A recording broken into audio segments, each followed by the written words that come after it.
Olá, pessoas, tudo bem? Joia com vocês? Ótimo, eu espero que sim.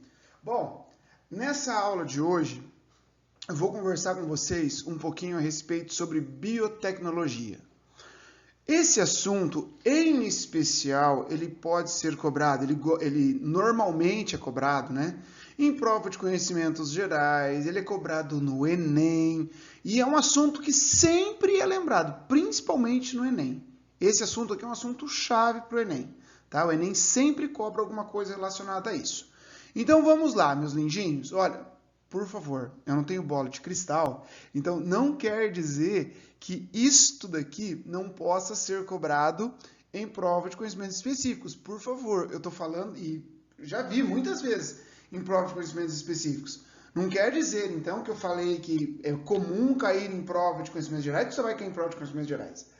Beleza? Então, é que normalmente cai em prova de conhecimentos gerais. Joia?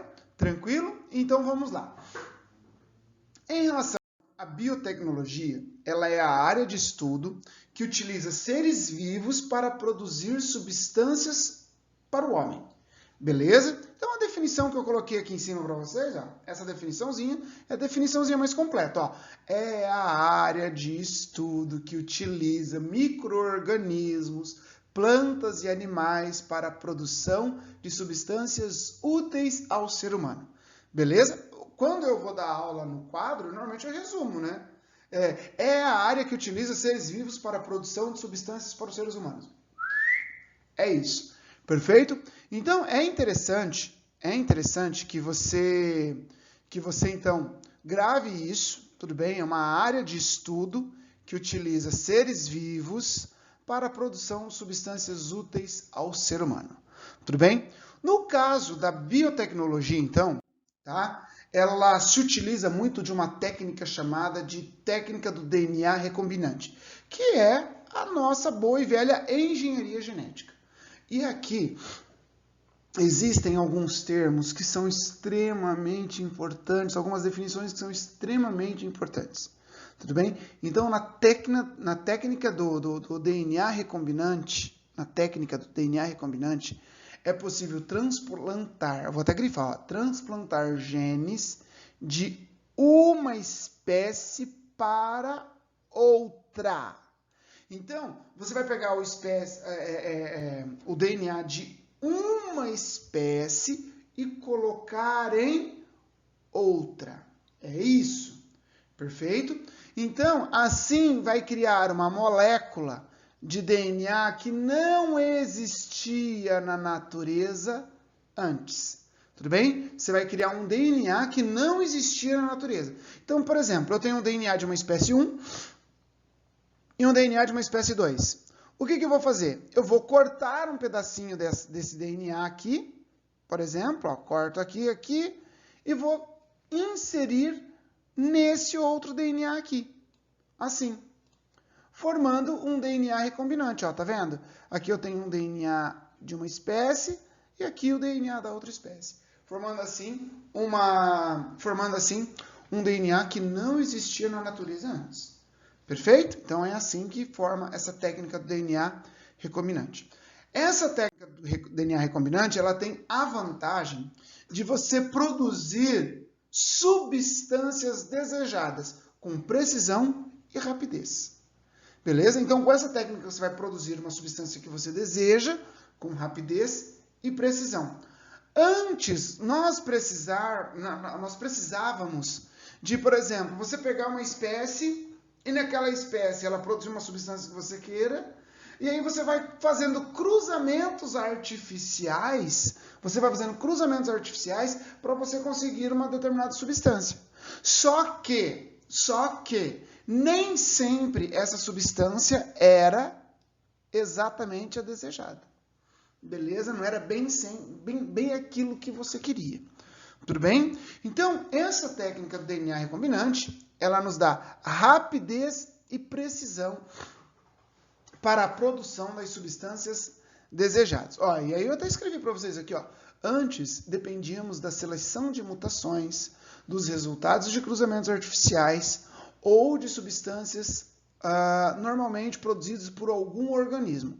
Ou seja, Antigamente, por exemplo, que a insulina ela é produzida a partir da técnica do DNA recombinante, né? Antigamente a gente se usava, né, a insulina para diabéticos extraída de outros animais, por exemplo, de outros mamíferos, tá? Você extraía lá de porcos, de cavalos, tá? E hoje não, a gente produz uma insulina genuinamente humana a partir da técnica do DNA recombinante. Perfeito? Então, é aí que entra essa grande vantagem do DNA recombinante, tá bom? Em relação à tecnologia do DNA recombinante, se utiliza enzimas especiais, que são as enzimas de restrição, e é aqui que vem o X da questão. Aqui que vem o X da questão. Essas enzimas, pessoal, elas são enzimas bacterianas. Perfeito? Ó, são enzimas bacterianas. Joia? Pelo amor de Deus, quando cair na sua prova lá, enzimas de restrição são enzimas bacterianas? São enzimas bacterianas, está correto. Beleza? Essas enzimas, elas atuam como tesouras, elas produzem como se fossem tesouras que cortam o DNA. Então, elas são endonucleases. Tudo bem? E elas cortam em locais específicos, tá? Elas cortam em locais específicos, segmentos específicos, essas endonucleases. E essas enzimas, as bactérias, ao longo da evolução, elas foram produzindo essas enzimas para poder se defender. Então, por exemplo, vocês lembram quando vocês estudaram bactérias, que as bactérias apresentam os plasmídios, que são DNAs que não são essenciais à vida da bactéria, mas que conferem a ela uma maior como é que eu posso dizer? Fugiu a palavra. Fugiu a palavra, ó. Uma maior resistência, voltou a palavra. Uma maior resistência a agentes antibióticos. Agentes antibióticos é aquilo que vai matar a bactéria, por exemplo, para se defender de bacteriófago. Então, ela vai produzindo essas enzimas, entendeu? Então, essas enzimas de restrição são enzimas bacterianas que foram produzidas ao longo da sua evolução para se defender, tudo bem? E essas enzimas, elas cortam o DNA em pontos específicos, beleza? Elas cortam em pontos específicos. Então, por favor, lembrem-se, as enzimas de restrição, elas são altamente específicas e elas reconhecem algumas sequências de DNA e normalmente essas sequências elas têm entre 4 e 6 pares de bases nitrogenadas. Tudo bem? Então, elas são altamente específicas. Às vezes, no vestibular, eles costumam colocar que elas são inespecíficas. Tudo bem? Mas não, elas são altamente específicas. Tudo bem? A primeira enzima a ser descoberta foi a EcoR1. Essa EcoR1 aqui é porque ela foi descoberta, é uma enzima de restrição que foi descoberta na Escherichia coli, que é uma bactéria que se encontra normalmente no intestino humano. Perfeito? Tranquilo? Então, ela reconhece essa sequência aqui, ó. Beleza? E ela corta entre a guanina e a adenina. Olha só aqui que legal, ó. Aqui você tem a guanina, o ponto de corte, e aqui o outro ponto de corte aqui, ó. Tudo bem? Ó, ela vai cortar aqui, ó, entre a guanina e a adenina ali, ó. Tá vendo, ó? Aqui. Deixa eu ver se eu pego uma outra cor. Ó, aqui a guanina e em verdinho aqui você tem a adenina.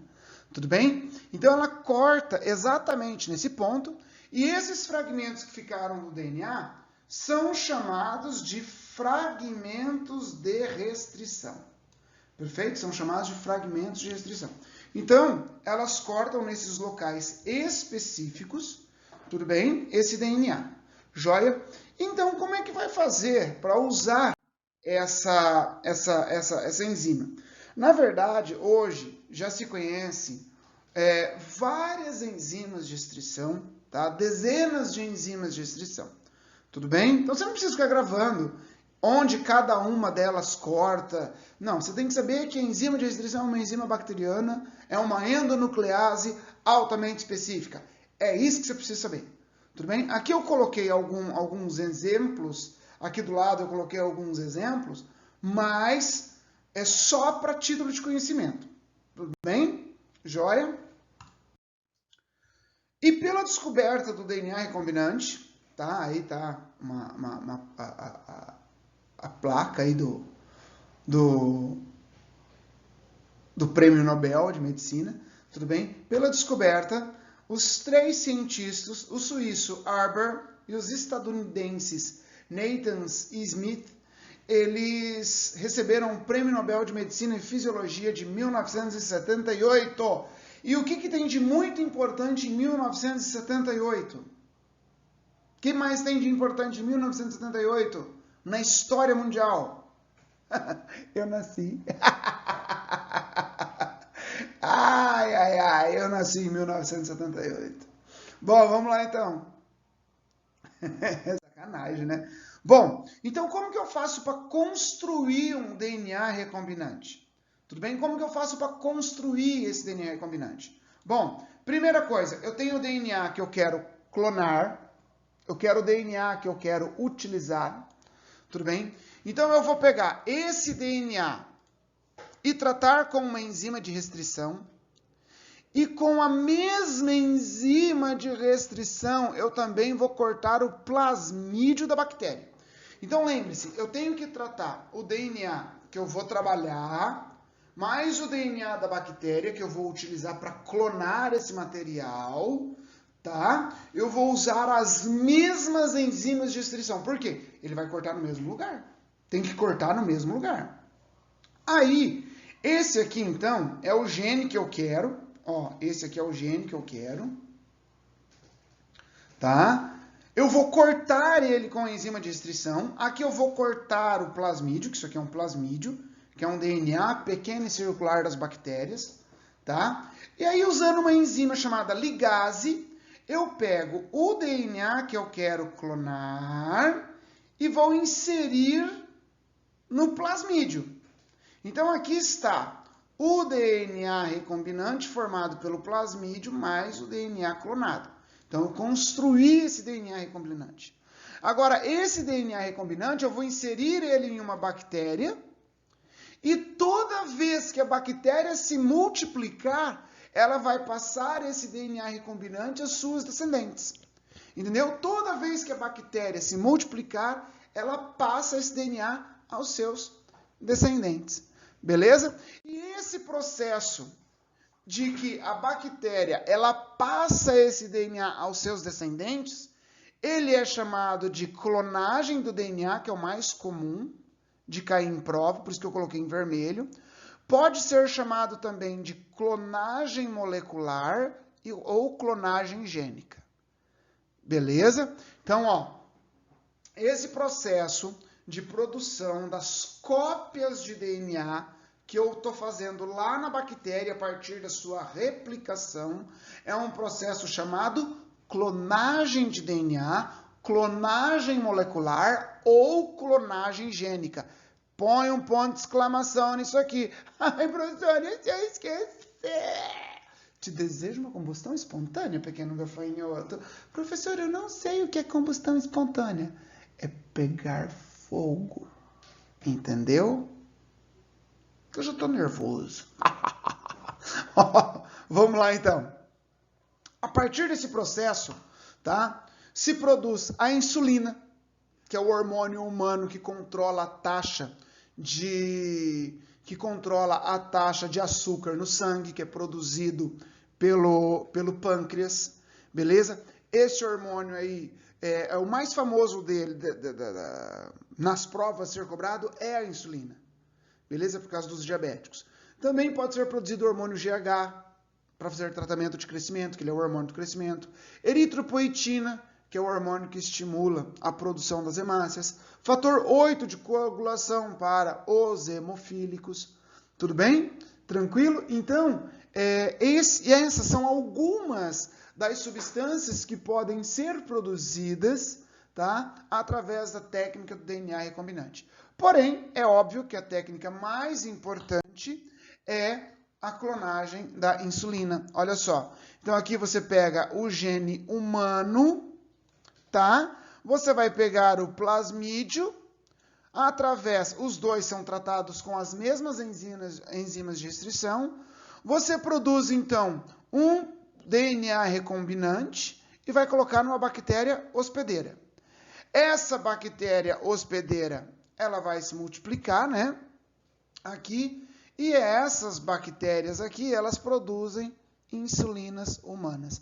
Por que essa insulina não causa reação na espécie humana? Porque ela é uma insulina genuinamente humana. Entende? É uma insulina genuinamente humana. Entende? Tá? Então, essa insulina, ela foi produzida por uma bactéria, mas por um gene humano que foi colocado nessa bactéria. Perfeito? Então, assim nós terminamos essa nossa primeira aula de biotecnologia. Beleza? Espero que tenham gostado. Um grande beijo, um abraço e até mais, tá? Tchau, tchau!